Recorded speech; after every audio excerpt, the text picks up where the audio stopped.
एक दिन एक मोटी सी बिल्ली रास्ते पर आराम से जा रही थी।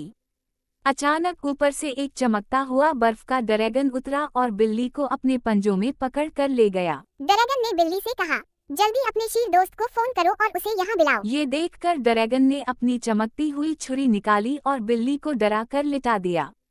बिल्ली डरी हुई थी, मजबूर होकर उसने शीर को फोन किया। शीर ने कॉल सुनी और फौरन अपनी बाइक पर रवाना हो गया। मगर रास्ते में ड्रैगन ने एक आग का शूला फेंका जिससे शीर की बाइक तबाह हो गई। ड्रैगन ने शीर को भी पकड़ लिया और बांधकर अपने साथ ले गया। अब शीर ने अपने भेड़िए दोस्त को फोन किया और सारी बात बताई। भेड़िया तेजी से मदद को आ रहा था, लेकिन ड्रैगन ने इस पर एक खतरनाक मिसाइल दागा और वो भी खत्म हो गया। यूं ड्रैगन ने बिल्ली, शीर और भेड़िया तीनों को कैद कर लिया। इसके बाद जालिम ड्रैगन ने उनको मार डाला, गोश्त मसाले लगा लगा कर खाया और उनकी खालें बाजार में बेच दें।